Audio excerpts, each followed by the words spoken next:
नमस्कार दोस्तों, स्वागत है आपका मेरे YouTube चैनल पे। जैसा कि आप लोग जानते हैं, कल 12 सितंबर को रेलवे पब्लिक प्रोसिक्यूटर का एग्ज़ाम था। तो जिन लोगों ने भी फॉर्म भरा था वो लोग पेपर देने गए होंगे, और मैं भी पेपर देने गया था। मैंने भी फॉर्म भरा था। मैंने मुंबई जोन चूज़ किया था।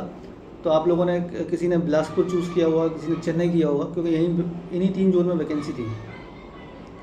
अगर मैं पेपर की बात करूँ तो पेपर मान के चलो, पेपर मॉडरेट आया था। ठीक है, टफ़ तो मैं नहीं कहूँगा और इजी भी नहीं कहूँगा। कुछ क्वेश्चन तो देखो इजी डाले जाते हैं। तो 25 से 30 क्वेश्चन लॉ वाले पोर्शन में इजी थे, और 15-20 क्वेश्चन ऐसे थे जो थोड़े सोचने पड़ रहे थे। तो जैसे लॉ में मैंने खुद 2-3 क्वेश्चन गलत किए हैं। और इधर आपका जो एप्टीट्यूड वाला पोर्शन था जनरल एबिलिटी, उसमें जो साइंस थी वो थोड़ी मॉडरेट थी, और बाकी मैथ और रीजनिंग बिल्कुल ईजी थी। आप अच्छे से बना सकते थे। 25 क्वेश्चन थे मैथ और रीजनिंग मिला के, तो 25 में से आराम से 20-21 क्वेश्चन किए जा सकते थे। जीके 15 क्वेश्चन आए थे, तो जीके में मान के चलो कि 7-8 क्वेश्चन सबने बना लिए होंगे। तो मैं ओवरऑल अगर बात करूं तो लॉ में 40 क्वेश्चन एक अच्छा अटैम्प्ट माना गया। ठीक है, मतलब पेपर के देखते हुए पेपर को कि पेपर टफ था या इजी था, तो 40 क्वेश्चन एक अच्छा अटैम्प्ट है। अगर किसी कैंडिडेट के 40 माइनस करने के बाद बन रहे हैं मार्क्स, तो वो मतलब अच्छा अटैम्प्ट माना जाएगा। उसके बाद इधर जो जनरल एबिलिटी थी, उसमें अगर हम देखें तो यहाँ 50 क्वेश्चन यहाँ भी थे। 50 में से अगर 27-28 किसी के स्कोर हो रहे हैं जनरल एबिलिटी में, तो वो भी एक अच्छा सम्मानजनक स्कोर है। तो दोनों को जब आप ऐड करोगे तो 67-68 के आसपास आपका स्कोर बन जाएगा 100 में से। तो अगर आप 100 में से 68 या 67 के आसपास हो, तो आप मतलब ठीक है, आपका सम्मानजनक स्कोर है। सिलेक्शन होना ना होना, कट ऑफ कितनी जाएगी, ये तो सब बात की बात होती है। लेकिन पेपर को देखते हुए, और चूँकि जो एलिजिबिलिटी थी एग्ज़ाम की, उसमें 5 साल का एक्सपीरियंस मांगा था। अब 5 साल के बाद हम लोग ज़्यादा मैथ, रीजनिंग, जीके ये सब पढ़ते नहीं हैं, है ना। जो बच्चा प्रैक्टिस कर रहा है, जो कैंडिडेट प्रैक्टिस कर रहा है, 5 साल की प्रैक्टिस जिसकी हो गई है, 5 या 5 साल से ज़्यादा की, अब हम लोगों को कहाँ याद रह गया प्रॉफिट लॉस के फॉर्मूले। या साइंस में एक क्वेश्चन आया था, ईथेन, एथिलीन और इथाइन। इथाइन मतलब एसिटिलीन को कहते हैं, उसमें कौन सा बॉन्ड होता है। तो जैसे ईथेन में सिंगल बॉन्ड होता है, एथिलीन में डबल बॉन्ड होता है, और एसिटिलीन को इथाइन कहते हैं। उसका IUPAC नेम इथाइन है। तो उसमें ट्रिपल बॉन्ड होता है, ये क्वेश्चन आया था। ठीक है, अब ये सब चीज़ें 10th में पढ़ते थे। अब 10th की चीज़ें ज़्यादातर तो याद रह नहीं गई हैं। ऐसे ही जीके में अब पूछा था, गंगा और ब्रह्मपुत्र जो नदी हैं सबसे बड़ा डेल्टा बनाते। तो क्वेश्चन था कि इनमें से कौन सी जो नदी हैं सबसे बड़ा डेल्टा बनाते। तो सुंदरबन डेल्टा है, ये गंगा और ब्रह्मपुत्र बनाते हैं दोनों मिलके। तो एक क्वेश्चन ये था, ईजी क्वेश्चन था। डॉक्ट्रिन ऑफ लैप्स पूछा था, हड़प्पा से, इसको बोलते थे हड़प्पा सिद्धांत, यानी व्यापगत हड़प। तो ये आया था आपका, डलहौजी लेके आया था, लॉर्ड डलहौजी जब वाइसरॉय था तो उसके टाइम पे आया था। तो मतलब अगर कोई राजा जिसके कोई संतान नहीं है, तो वो अगर किसी बच्चे को एडॉप्ट करता था, तो उसे लीगल वो लोग उत्तराधिकार नहीं मानते थे, है ना, कानूनी उत्तराधिकार नहीं मानते थे। तो डॉक्ट्रिन ऑफ लैप्स से उस राज्य को हड़प लेते थे। जैसे झांसी का राज्य जो हड़पा था, डॉक्ट्रिन ऑफ लैप्स के थ्रू हड़पा था। तो ये तो रानी झांसी ने विद्रोह को, मतलब 1857 की क्रांति में भाग लिया था। ठीक है, तो ये क्वेश्चन जैसे ईजी था। उसके बाद एक क्वेश्चन जैसे साइंस में था कि इसमें से कौन सी क्रिया ऐसी है जो एनवायरनमेंट में कार्बन डाइऑक्साइड ऐड करती है। तो रेस्पायरेशन, हम लोग सांस लेते हैं, ऑक्सीजन लेते हैं, कार्बन डाइऑक्साइड छोड़ते हैं। तो इसमें ये रेस्पायरेशन आंसर था। तो इस तरीके के कई क्वेश्चन थे जो मॉडरेट लेवल के थे, इजी थे, आसानी से लोगों ने कर लिया होगा। तो ओवरऑल मान के चलें हम कि अच्छा स्कोर कितना हो सकता है। तो अच्छा स्कोर वही है, 65+ है ना। 40 क्वेश्चन तो लॉ में जो बच्चा पढ़ के गया होगा, जो कैंडिडेट पढ़ के गया होगा, वो करके आया होगा। अब लॉ में जैसे कुछ क्वेश्चन थे, जैसे 2-3 क्वेश्चन मैंने गलत कर दिए हैं। एक क्वेश्चन मैंने गलत किया है, रेलवे अनलॉफुल असेंबली वाला था ना, रेलवे अनलॉफुल पोजेशन वाला। उसमें पूछा था punishment, railway unlawful possession act से सेक्शन 3 का पनिशमेंट। उसमें सेकंड और सब्सिक्वेंट पनिशमेंट पूछ लिया था।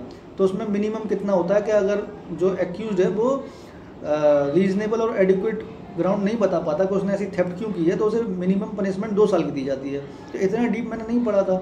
मैंने पहली पनिशमेंट पढ़ी थी फर्स्ट टाइम में, 1 साल की होती है। तो अब उसने पूछा 2 साल का।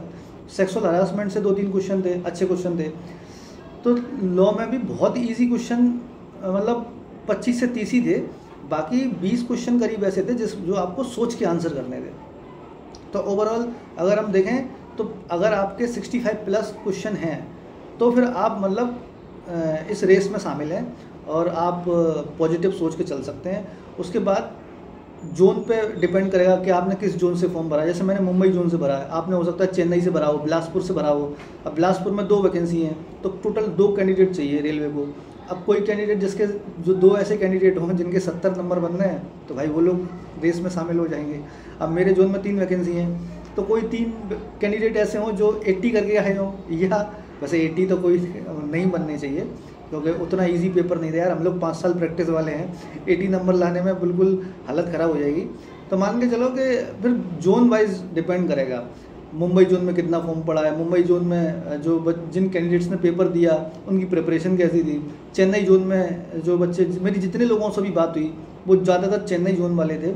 एक था कैंडिडेट जो मुंबई जोन से था, उसका पेपर कैसा हुआ, उसने कितने अटैम्प्ट किए, मुझे उस बारे में कोई जानकारी नहीं है।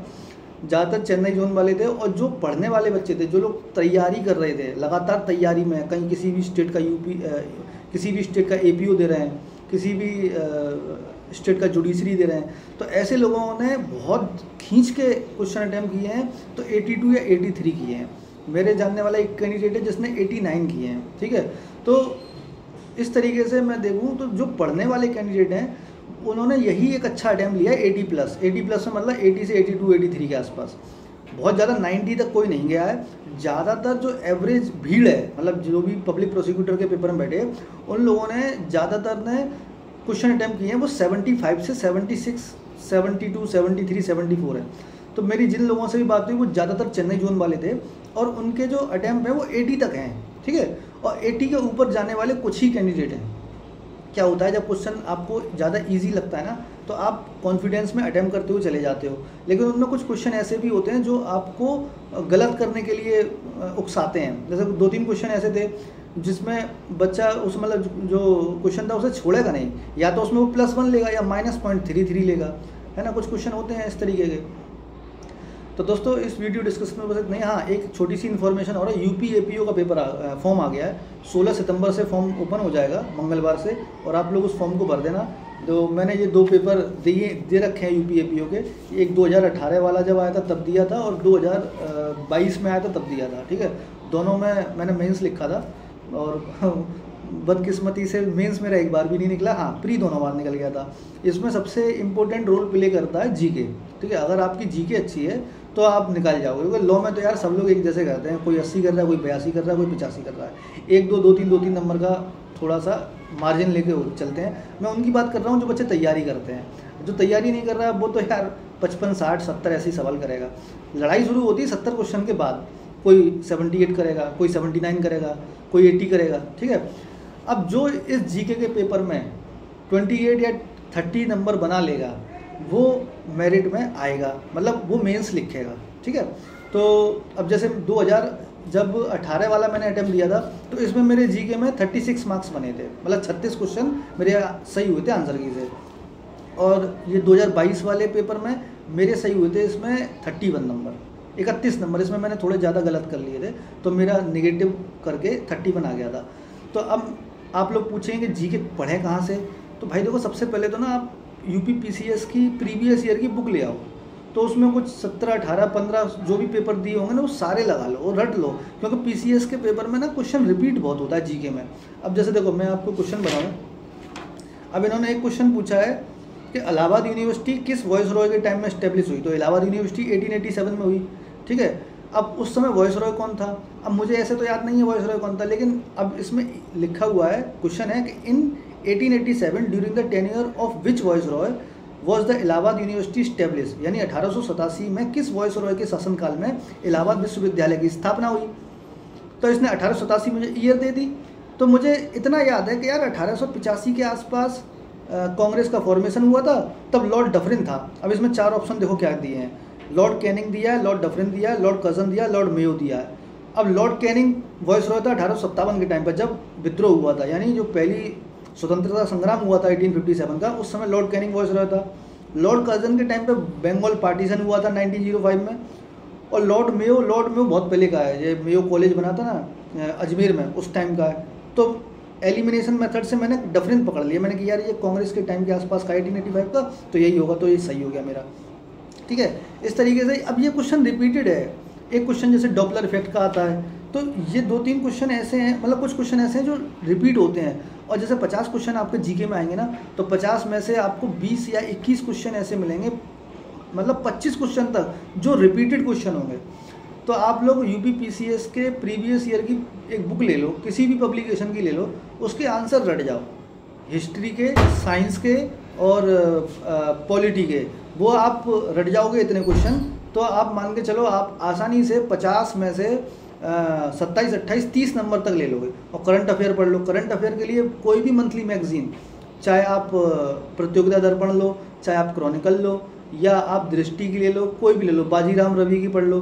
अब आपको मैगजीन लेना क्यों चाहिए, क्यों आपको मैगजीन लेनी है हर महीने की? भाई आप प्री क्वालिफाई कर लोगे तो मेंस का एग्ज़ाम होगा। अब वहाँ 50 नंबर की जीएस है, पहले तो 100 की होती थी, अभी रिसेंटली सिलेबस चेंज कर दिया है, जीएस को 100 नंबर से घटा के 50 पर कर दिया है, ठीक है। तो 50 नंबर की जो जीएस आएगी उसमें ज़्यादातर क्वेश्चन करंट के ही रहेंगे। स्टैटिक क्वेश्चन, जो स्टैटिक पोर्शन आएगा 50 नंबर का मेंस में, उसमें मुश्किल से 10 से 15 नंबर का स्टैटिक रहेगा, बाकी सारा करंट अफेयर रहेगा। तो ये मैगजीन आपकी वहाँ हेल्प करेगी मेंस में, ठीक है। तो बस यही मेरा आप लोगों को एक मैसेज था कि बाकी आप लोग कमेंट बॉक्स में बताना रेलवे पब्लिक प्रोसिक्यूटर का आपका एग्ज़ाम कैसा रहा है। और ये यूपीएपीओ का फॉर्म खुल जाएगा मंगलवार को, इसको आप फिल कर देना। तैयारी करने का तरीका वही है, मैं आप लोगों के साथ ये पेपर मेरे टेलीग्राम चैनल पर शेयर कर दूँगा। टेलीग्राम चैनल का लिंक आपको डिस्क्रिप्शन बॉक्स में मिलेगा। और जो जीके के 50 क्वेश्चन है ना, इन दोनों पेपर के, ये यूपीएपीओ जो 2022 का कंडक्ट हुआ वो, और जो 2018 में फॉर्म आया था, उन दोनों के पेपर के जीएस के क्वेश्चन मैं अपने चैनल पर डाल दूँगा। तो आप लोग चैनल पे जाके देख सकते हैं कि किस तरीके के क्वेश्चन जीएस में पूछे गए हैं। और बाकायदा हम लोग डिटेल डिस्कशन कर लेंगे क्वेश्चन में कि क्या आ रहा है, क्या हमें ट्रिक लगानी है, कौन से कोई अगर क्वेश्चन पूछा जा रहा है तो किस चैप्टर से पूछा जा रहा है, साइंस में कहाँ से आ रहा है क्वेश्चन, ठीक है। तो सारी चीज़ें आपको मेरे चैनल पे अवेलेबल हो जाएंगी। और मैंने आज वीडियो काफ़ी दिन बाद बनाई है, क्योंकि यार मैं खुद रेलवे पब्लिक प्रोसिक्यूटर के एग्ज़ाम में व्यस्त हो गया था। तो मैंने कि यार इतने सालों बाद कोई फॉर्म आया है, पहली बार आई थी रेलवे में, तो वैकेंसी पहली बार आई थी, तो मैंने कि दे लेते हैं, ठीक है। तो दोस्तों इस वीडियो डिस्कशन में बस इतना ही है। और आप लोग कमेंट में बताना आप लोगों ने कितने अटैम्प्ट किए, और उस हिसाब से एक अंदाज़ा बनेगा कि क्या कट ऑफ जा सकती है, ठीक है। कट ऑफ आप मान के चलो कि 65 से लेके और 70 के बीच में रहनी चाहिए, जो एक गुड अटैम्प्ट है। 40 नंबर लॉ का और 28 नंबर आपका जीके जीएस का, तो इन दोनों को जब आप जोड़ोगे तो 68 के आसपास हो जाएगा। 2 नंबर का मार्जिन और ले लिए, 70 नंबर मान लो, तो 65 से 70 के आसपास के कट ऑफ अपने रेलवे पब्लिक प्रोसिक्यूटर में रहनी चाहिए। तो इस वीडियो डिस्कशन में बस इतना ही था। Thank you.